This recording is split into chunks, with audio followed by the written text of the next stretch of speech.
yajja ali mu mbeera ya kusoberwa n'okuyaayaana. Yali afunye ebizibu mu mwaka ogwo nga COVID-19 tannaba kubeera nga ajja.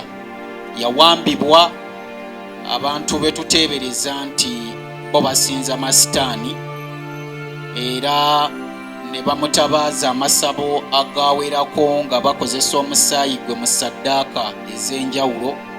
Emboozi ye n'enkwatako nnyo, wabula nange nayaniriza omuntu gwe saamanya mu kusooka kiki ekituufu kye yali.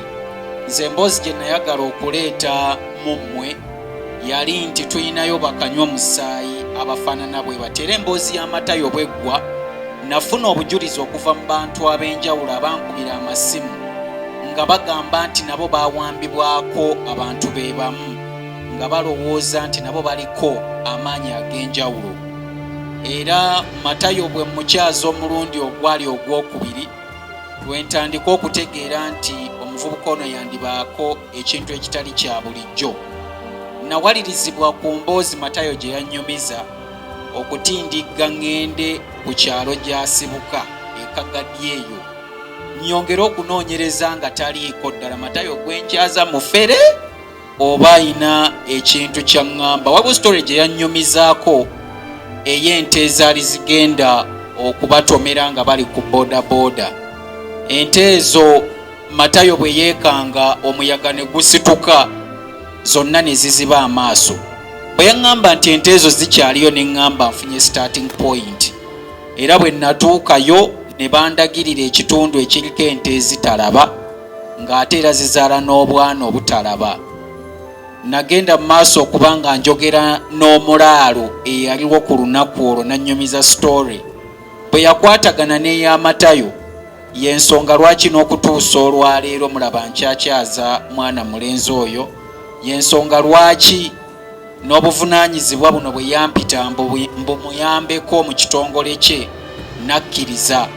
Matayo taliiwo kutiisa bantu, Matayo taliiwo kwogera nti bibi byokka bye bigenda okujja wadde abyogera ne bituukirira, naye ate abamu kye batabagamba nti waliwo byayogera nga binaatuukirira, wabula olw'okuba biba bibi nnyo, ate simanyi Katonda bwe yamuwa kitone kisobola kuyimiriza ekibi ekinajja.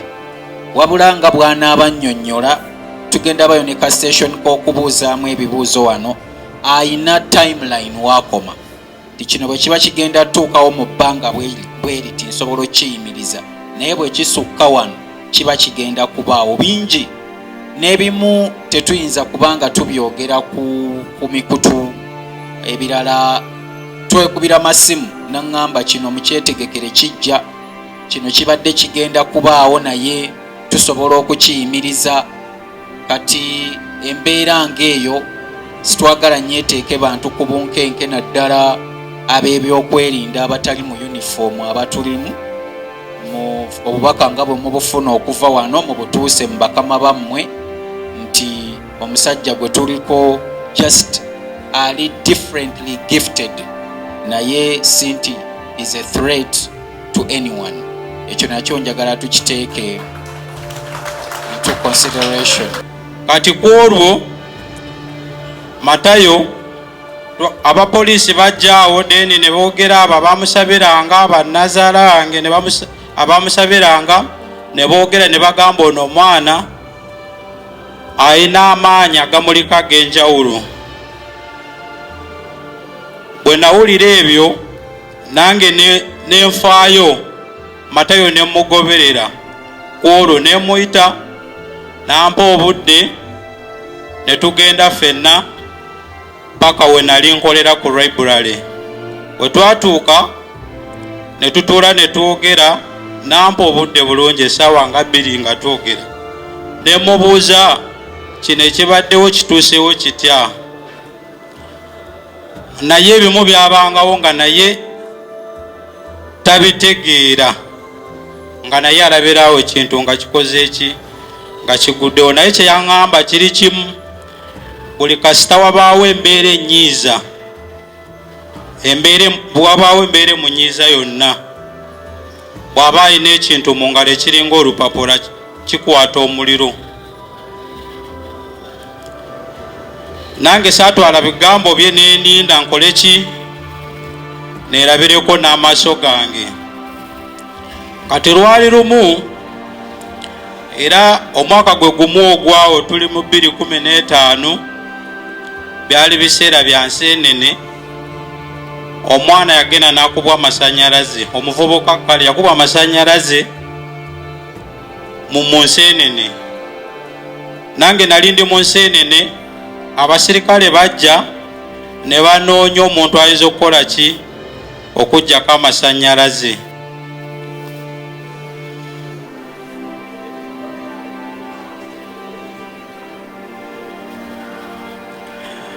Kati oba anoonya omuntu aggyako amasanyalaze nga taliiwo, omusirikale oyo yali yatuyambako ku luli gwe twali naye wali we namusanga nga yokeza sente, naye yali aliwaawo. Ne mugamba waliwo mukwano gwange naye mpulira ayogera, nange nali simanyi nti akisobola. Omusirikale nakkiriza ne tugende wamatayo we yali asula, kuba yali asula mu kibanda bino bye balagiramu firimu. Ne tugenda n'oyo osi ne tumuyita, naye nga osi naye yali akidawutinga, naye ne tumuyita ne tugenda. Kati ku olwo gwe mulundi gwasooka okulaba ki nti Matayo wanjawulo. Twagenda ne tutuuka, olwatuukawo ku kibanda ky'enseenene bwe tuti nakwata ku mabaati wano, amasanzi we gaali gakubidde omusajja, amatala ne gazikira ne gavaako. Amasanzi ne gavaako gokka, ne bajjako omufu, olwamala omujjako amasanzi ne gaddako. Kati kuva ku olwo Matayo ne tufuuka ba mukwano.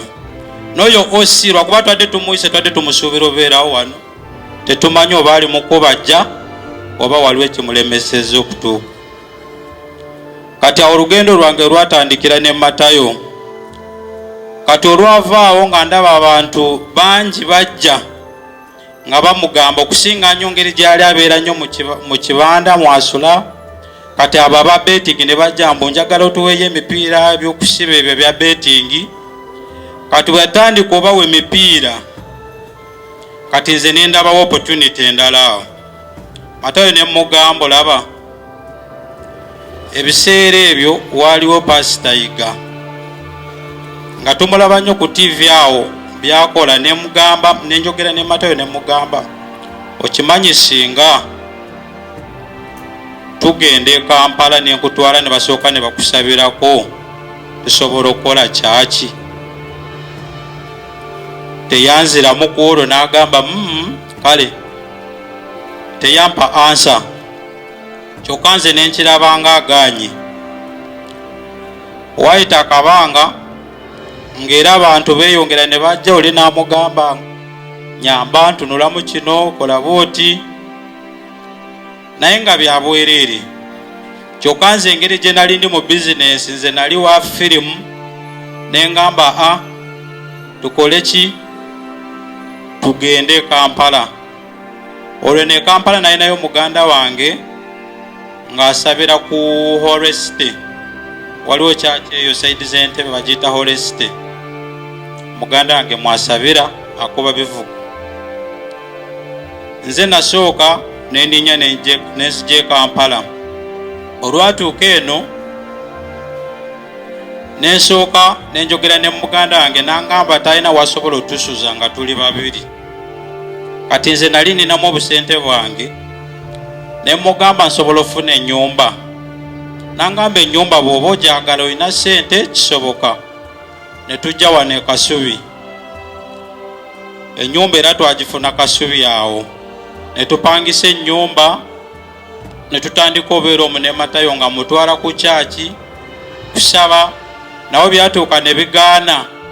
Lwe twamutwala ku kyaki nga buli lwe bamusabira embeera ebanga etereeramu ate neyongera neyitirawo ddala nga bwebadde.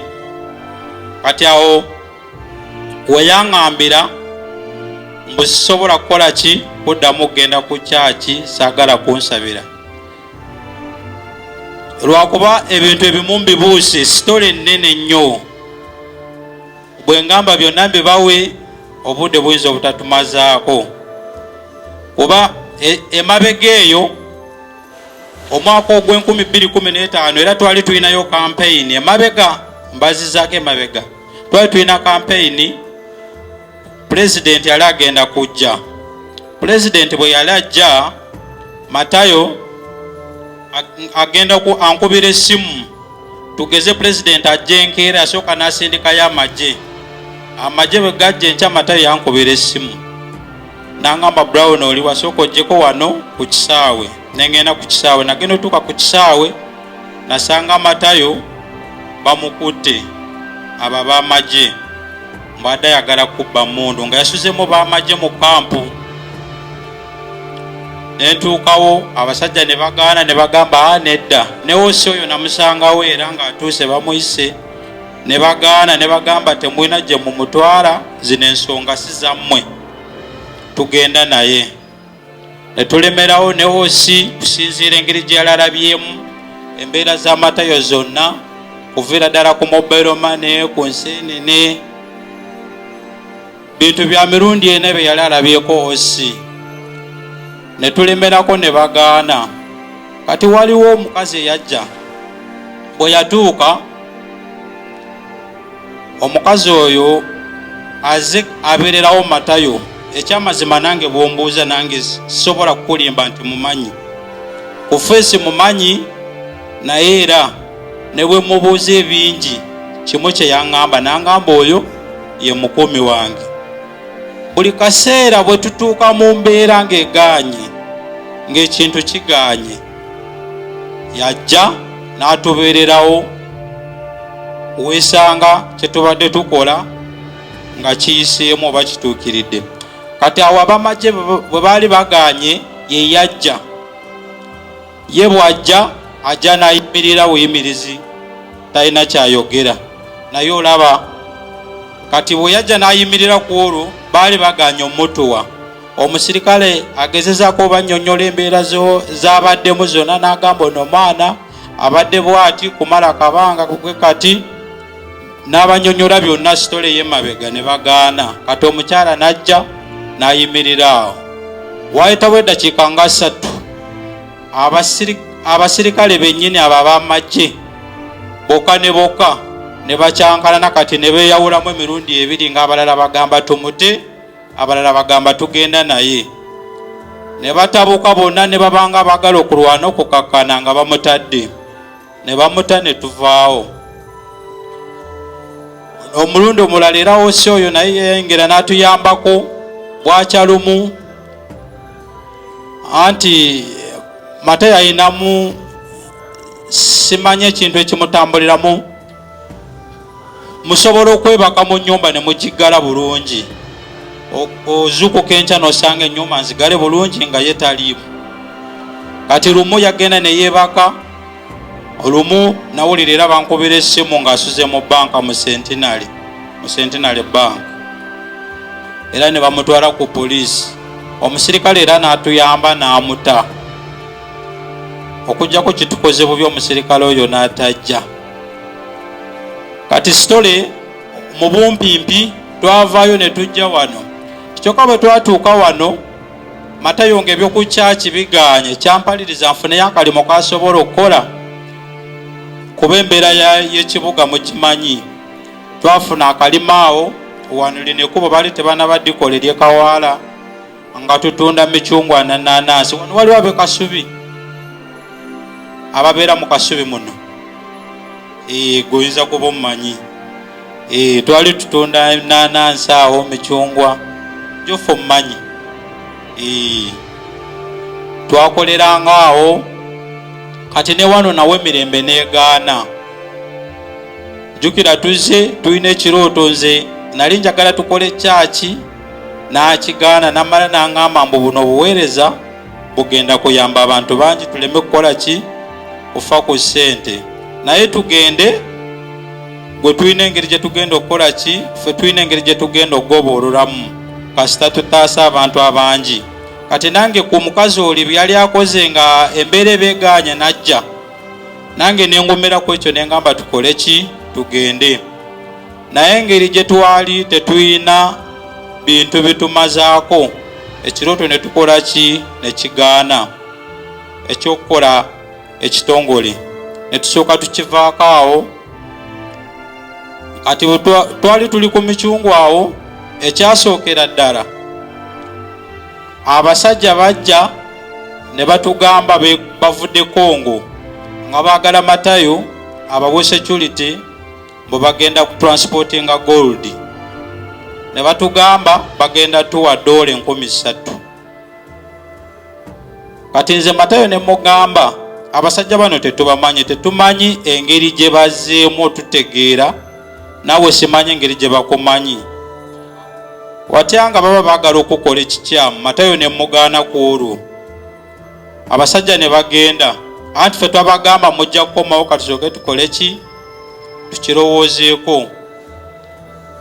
Ne tulinda, tebaddamu kukomawo olunaku lwe twali tubawadde. Naffe twali Matayo yali akigaanye nga ye. Kyokka nze nali ndabaawo ne ŋŋamba engeri gye tuli wano basajja basobola otuwa sente ezo ne zituyamba ne tukyusa embeera. Kati olwavaawo ne waddamu ne wajja abasajja abalala abaali baagala omuyamba mbu bamutwala bweru bamukoleko atereere, anti yali ne kati ye talya mmere erimu munnyo. Kati bo ne besibira ku ekyo mbu tugenda mutwala tumugyeko sampoozi tulabe obulamu bw'engeri gye buli deni tumuwe eddagala atereere. Abasajja n'ensooka ŋŋaano okukkiriza bye bagamba. Kati lwali lumu nga mugamba Matayo nkuzze mu kyalo.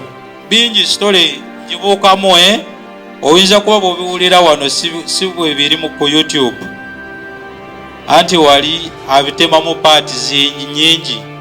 Kati wano olw'obudde ensonga lwaki ebimu mbibuuka, kuba bingi byayogeddeko wano ne bibaawo. Yayogera ku COVID n'agamba bagenda kuggala amasomero, abantu ne bagaana ne bagamba oyo mulalu biki, ne kimala ne kituukawo. Ebirala nange nabanga sibikkiriza, naye walabanga ekimu kituusiiwo. Kati Matayo bwe bajja abasajja ne tubagaana ne tugamba ngenda muzaayo ewaabwe mujje mukime, mbu tewali buzibu. Kati omulundi omulala nga bakomawo era we tukolera ku mikyungwa wennyini ne bajja ne tubagamba Matayo kayeteekateeka atereze engoye ze bulungi, mujja kukomawo ku Mande mu mutwale. Kati nga mpulaninga awo Matayo muzze mu kyalo, baba bakumuyamba bagende bamugjewa eri bazadde be, kuba mu bazadde be nali musabyeyo nga muleeta ku kyaki, nga mbagambye mutwala ku kyaki bamusabire atereere. Kati abasajja ku olwo olunaku lwennyini lwe twali tugenda umuzzaayo mu kyalo bajja era batusangawo e Kasubi. Matayo ne bamutwala. Ekyasinga okwewuunyisa, abasajja motoka baali balina motoka ya bbeeyi, baali balina emmundu, baali balina n'abapoliisi ababagaadinga. Era Matayo bamutwala, twagezaako okugaana ne basooka banteekako empingu. Obudde bwali bwa misana, ekirungi oyo agambye we Kasubi wano. Ne tugenda ku poliisi y'e Kasubi we tutaafuna buyambi. Buli lunaku nga olunaku olwo bamutwala n'ensembayo omuwuliza saawa zaalinga 3, lwe yankubira n'agamba tuli eno ndi mu kiyumba gye bantutte naye sitegeerayo. Ne mugamba gezaako osome ekipande kyonna ky'olabaawo tufune we tukola ki we tutandikira. Kyokka mu kumutwala bali baatulaga nti ba NSSF ze kaadi ze baali bambadde. Ne tugenda e Kasubi tetwayambibwa, era n'effeero zaffe we ziri awo. Baatuwa essaawa 24, essaawa 24 ne ziggwako ne tuddayo era tewali. Ne tulaba nga twonoona biseera. Kati waayitawo ennaku nga 4 ne batugamba twetaagayo ku kasente. Matayo tulina bye tulina okusooka omukolako tutagayo kasente. Kati awo netusooka ne tutyamu kuba waliwo gwe nali naye bamuyita Denesi olwo olunaku bwe bamuwamba ne ngamba abasajja bagenda okuyamba omuntu omutwala ebweru lwaki baba batusaba sente nga baagala tubaweeyo sente ne tusooka ne tugaana. Kati embeera yamala neddamu ne ba serious okukakana nga sente tutandise okukola ki ozibawa. Kati ffe ne tumanya nti bano baffere ne tuddayo ku poliisi y'e Kasubi ne tubagamba abasajja batukubira essimu mbu essimu ki essimu ne tuzibawa ne batusaba sente zetusindikako zetuteekako sente ne tuzibawa ne batubuuza amanya byonna ne tubibawa. Kati ekyaddirira kyotugamba ensonga ezo tuzimanyiiko Matayo ali mikono mituufu. Naffe awo ne tusooka tugumamu ne tutereera wiiki emu 2 3 abasajja ne baddamu ne bankubira essimu mu Matayo tumuyina tubadde tugenda mutwala naye olwo emabega nga tubadde tuweerezaayo sente emitwalo 10 20. Kati bwe bankubira essimu ku olwo ne bangamba Matayo yafudde ne bangamba twagala sente okumuza e Uganda nga baagala $15,000,000.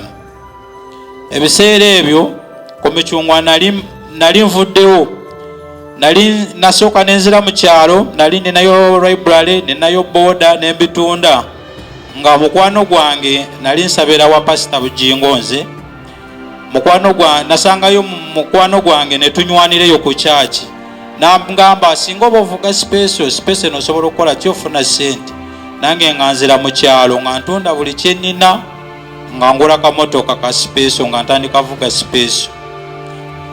Kati omusajja bwe yankubira essimu nali sina kyakola ewaka muzeyi nali maze omugambako nti Matayo bamuwambye.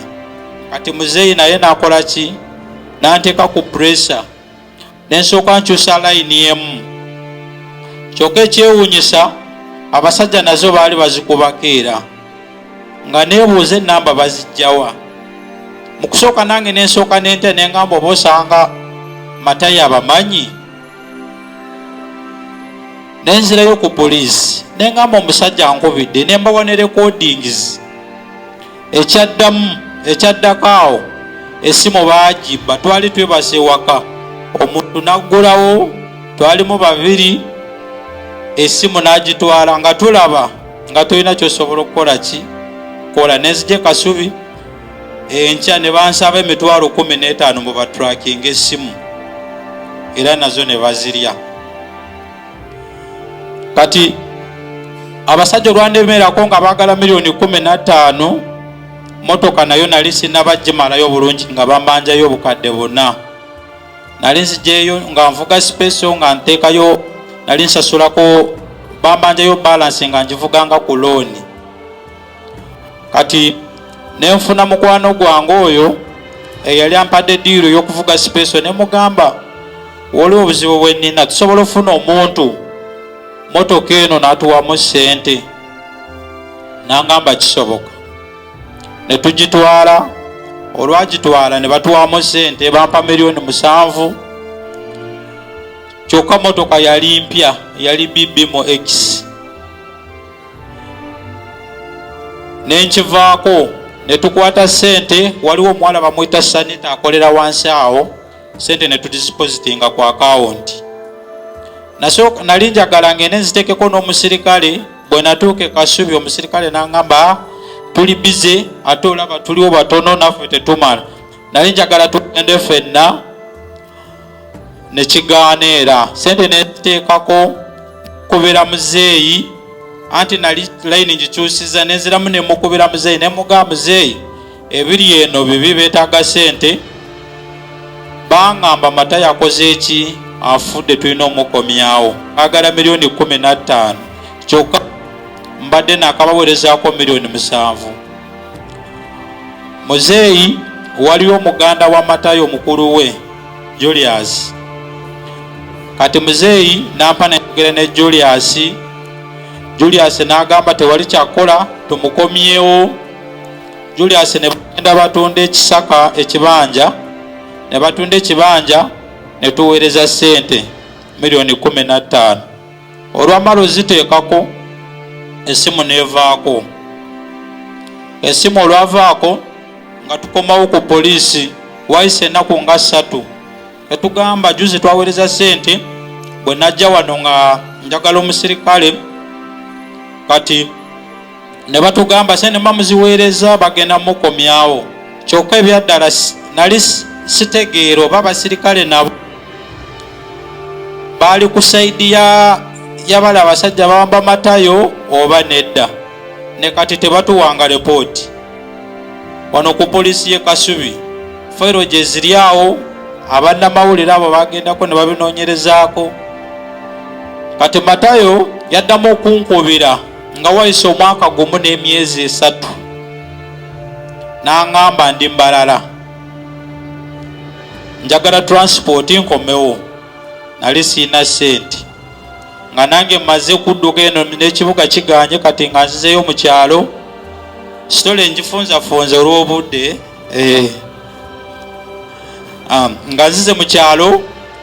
Ssente yankubira nga abaagala emitwalo 10 kyokka nga sigiina. Nenjiya ssente ne zigaana. Waayita wiiki emu ne nziweereza ssente ku mobile money. Ne mmanya Matayo agenda kukomawo kuba yaŋŋamba adduse ayina waali. Nali siinawo ssente ne mugamba ssente ze nsobola okufuna wano nsobola okufunirayo omutwalo nga 1.5 osooka ofune emmere then ebirala tujja kukola ki tunoonye ssente ezo komewo. Nga saagala kukubira muzeeyi era kumuteeka ku pressure ne ngamba kanzinoonye nziweereze. Ne nzifuna ssente ne nziweereza. Ssente olwamala oziweereza Matayo n'aŋŋamba ssente nzifunye, enamba yange yali agiina mu mutwe. Kati ye mukudde e Kagadi n'alinnya n'akomawo e Kampala. Kati emmandi eyo mu kyalo nga mpulira bankubira mbu twagala kujja e Kagadi, twagala statement ensonga za Matayo nga maze kugenda mu bakulu baali batambuza emisango nga nze kyokka nzeyo mu kyalo ne babiremerako ne batambuza emisango.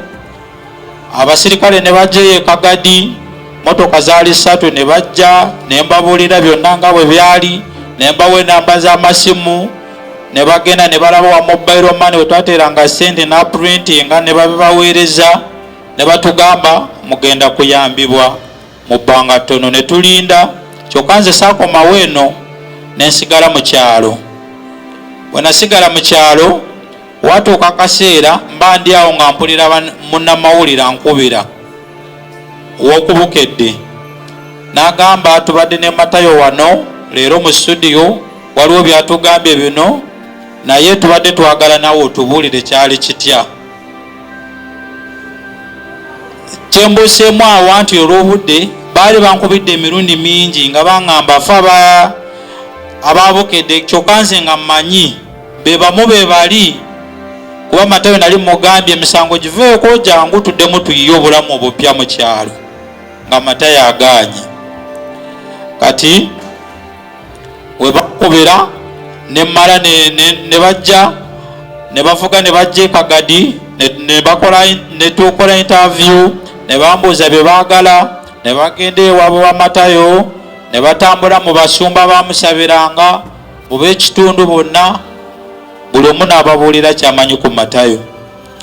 Kati mmandi awo wayiseewo ebbanga kyokka kuva edda nga Matayo mugamba emisango giveeko ogenda kuluzinga obulamu olw'okulemerako ennyo. Kati tuba tuli awo mpulira essimu nga nkobera Brown njagala okomewo e Kampala.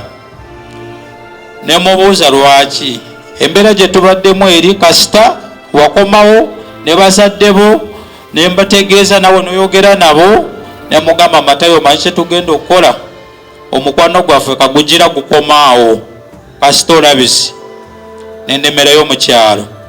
Ne wayita akabanga waliwo ono sekuletale waffe wano gwe tukola naye nankubira yankubira ku video call n'aŋŋamba nze Moses ndi ne Matayo ampitiddemu ekirooto kye mwalina mu kusooka ekyokukola ekitongole naye nze mbadde ndaba kano ke kadda katuufu ojje tukikole. Nentya era neŋŋamba waaye nensooka ŋŋaana. Kati luba lumu nga bonna basatu we bali nono Mr. Franka nga bankubira ku video call ne bagamba tugenda kukola ekitongole, tuli wa lawyer, tulina bye tutandiseeko, kati nange kwe kulinnya nenzija nenkomawo eno. Olw'okomawo eno nensanga nga bali siriyasi, ekitongole baagala kukola ki kukiregisteringa mu mateeka. Nenzija ne tutuula, nagenda osanga nga nze bantaddeko nga vice wa Matayo. Ne tutuula ne tubyogeramu bananga abo bimanyi sente nezitusumbuwamu, kuba lawyer yali ayagala sente ziregisteringa ekitongole nga tetuziina ate zeetaagisa, nga naye sizize, ye yagamba nze ngenda bakolera just zine zigenda eri okukola ki, printinga mpapula, biki, kusasula misolo. Netunoonya akasente kuva mu gw'omusanvu tusonda sente ezo. Munzikirize nsooke mbeebaze mwenna batukwatiddeko mu process eno. Ekyamazima tekibadde kyangu, naye mwebala okwagala Matayo. Ekirooto kino kibadde kitutte emyaka 7, naye nga kikyagaanye, naye mumaze ne mukituukiriza. Mwebale Katonda abaddizeewo. Omusajja ono abadde ayimiridde wano gwe bayisenga Brown obange yeyisenga Brown, nze tandabangako. Haleluya. Naye ate nze nali mulabyeko. Haleluya.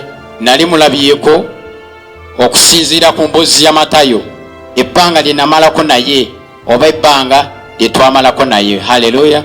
So abamu mwebuuza nzija batya okutegeera Matayo, oba kijja kitya okubanga tutandika okwatagana ne Matayo. Matayo nkwatagana naye nga mpita mu taata wange ono, baaba wange, buli kimu kubanga yankuzizza wanene e Kampala.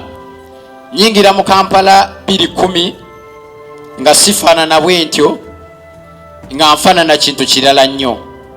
Era nyingira e Kampala nga nyingiranga omuyaaye, era nyingiranga e Kampala nyingiranga omubbi, nenga omwami ono yambeeredde ku buli kimu.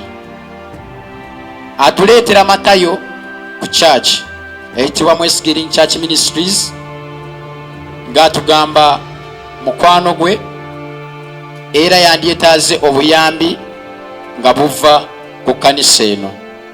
Ne twaniriza Matayo nga ffe ng'omusaayi gwa Yesu bwe guli nti ffe tetugoba eri abo abazze mu yeekalo ya Mukama nga banoonya obuyambi obanga obugabirizi. Haleluya. Kubanga ne Mukama waffe teyatugoba. Singa yatugoba, singa tetwadduzibwa obulamu obujja, kitegeeza okutuwa obulamu obujja yamala kutufiiririra effe okubeera abalamu. Naffe ne tusalawo ne twaniriza Matayo okubeera naffe, oba okubeera nga tumulabirira n'okubeera naye buli kimu. Matayo twabeera naye okumala emyezi esukka, twali tugenda myezi 2, nenga emboozi ya Matayo buli lwe natulanga naye nanyumiza nga sikkiriza. Nze omusajja alina omutwe omugumu ogulwawo okukkiriza nga sirabyeko. Era buli lwe yanyumyanga, ebiseera ebimu natuulanga ne mugamba nga njogeramuko ne mami ne mwami katono, nga mugamba ezo firimu naziraba dda, naziraba nga ndine mu primary. Matayo zanyumya nga sibikkiriza. Naye lwali lumu Matayo nampita nambuuza, naŋŋamba naye nsaba okulagulako ku bulamu bwo. Ne mugamba it's fine. Ndi waneeno okwogera nti buli kigambo Matayo kye yayogerako ku bulamu bwange kyatuukirira, era n'ekyo kitanaba kutuukirira ndi wiringire nti kijja kutuukirira. yayogerako ku kigambo kye bayita foundation, era nange nyina foundation eyitibwa Ebenezer Education Foundation. Izagikulira, nze CEO waayo, era nze avunaanyizibwa ku kakiiko ako aka Ebenezer Education Foundation. Yakyogerako era nekituukirira. Nga tetunabagenda eyo yonna, lwali lunaku lwa kiro, zaali ssaawa 7:55 n'obutikitiki obwolekeramu 33. Olwo lunaku lwe lunaku lwe zitasobola kwerabira, kuba lwe lunaku lwe nadduka emisinde nange gye sitamanyi gye nali nziruseeko. Olunaku olwo amasannyalaze gaakutuka ekitundu kyonna, transforma eyawo mu Kikoni gonna ne gavaako, nga omukulu Brown bw'ayogedde, ekitundu kyonna ne kibeera mu kizikiza.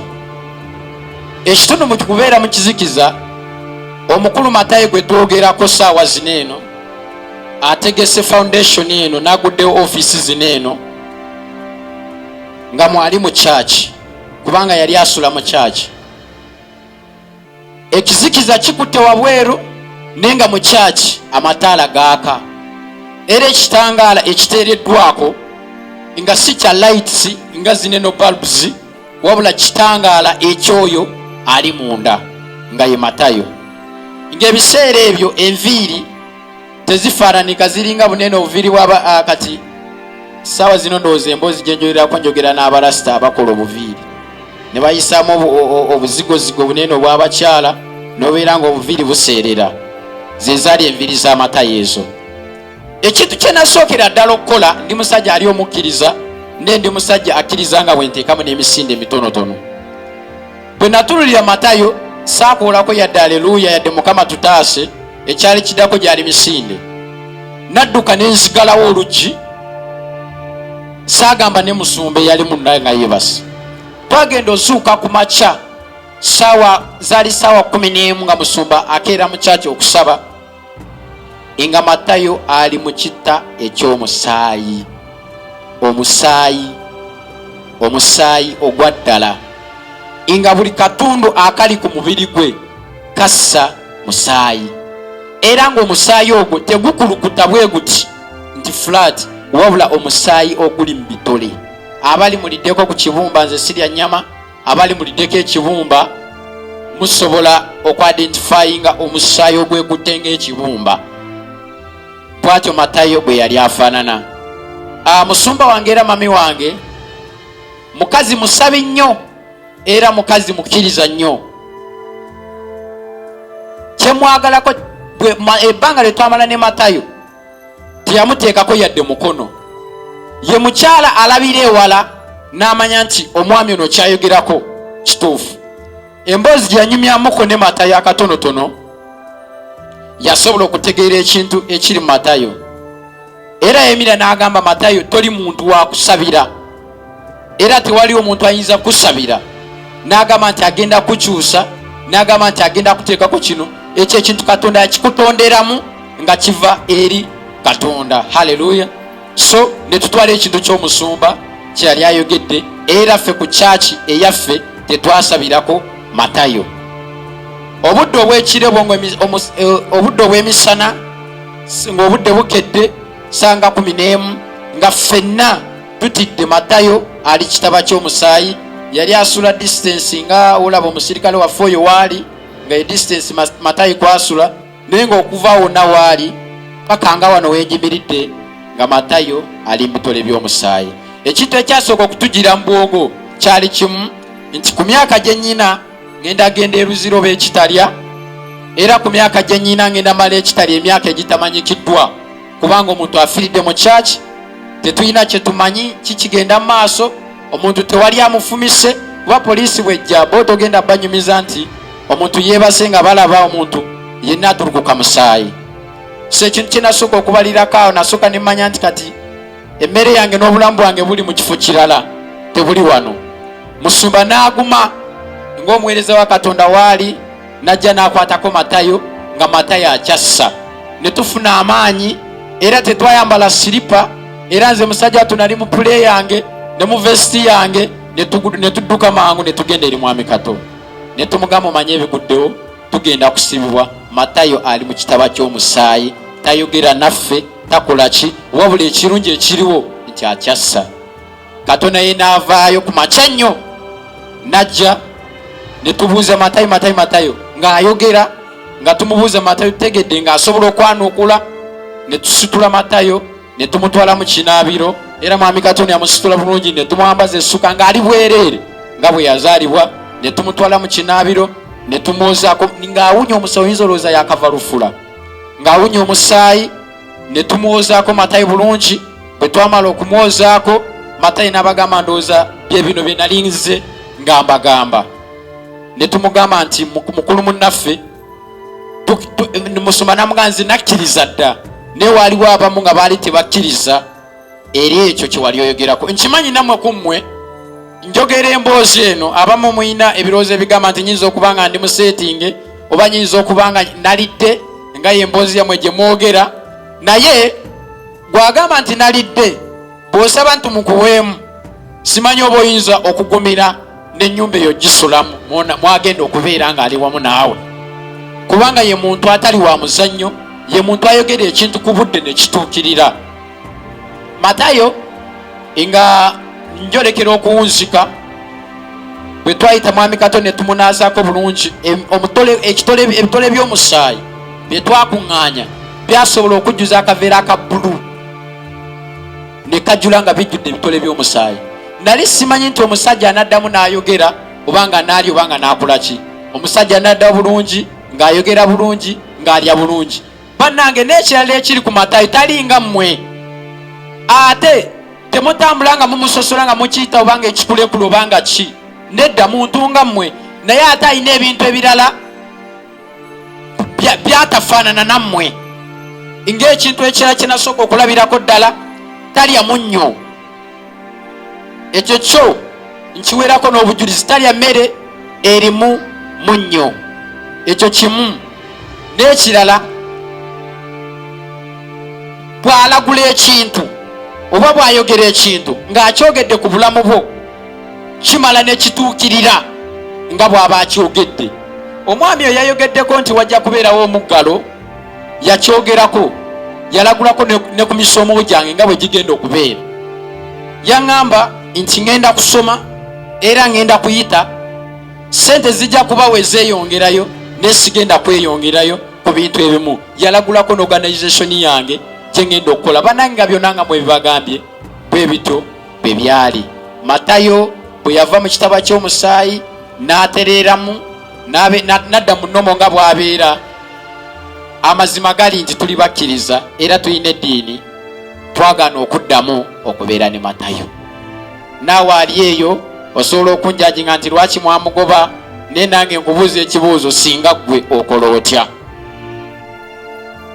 Ali eyo, singa ggwe nze omuntu omusanze mu kitaba ky'omusaayi, tomufumise, munyumiza bulungi ekiro, omusanze ng'ebitole by'omusaayi yonna ekkanisa ejjudde omusaayi, amasannyalaze gonna tegaliiko, mu nnyumba mwoli ebitole by'omusaayi byokka bye bikwaniriza, omuntu oyo oddamu okubeera naye? Waliwo agambye nti gwe nkwaniriza, weebale nnyo. Haleluya. Effe Matayo ne tumusindika eri mwami Kato era ne tumusabira obukuumi wawona wagenda okgenda.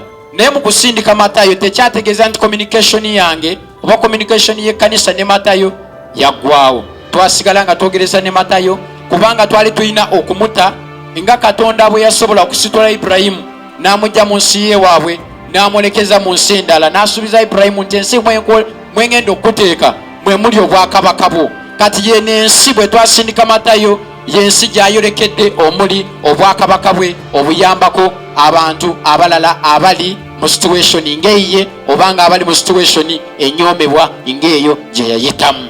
Lwaki Omukama sibeerekereza n'abampeera omukisa ogw'amaanyi. Nsigadde nze Pastor Atwaire Isaac era nga nsinzidde okuva mu Westgate Church Ministries, yesimbibwa omusumba gwe bayita Pastor Lukia Bess, ne wamu nange Pastor Atwaire Isaac.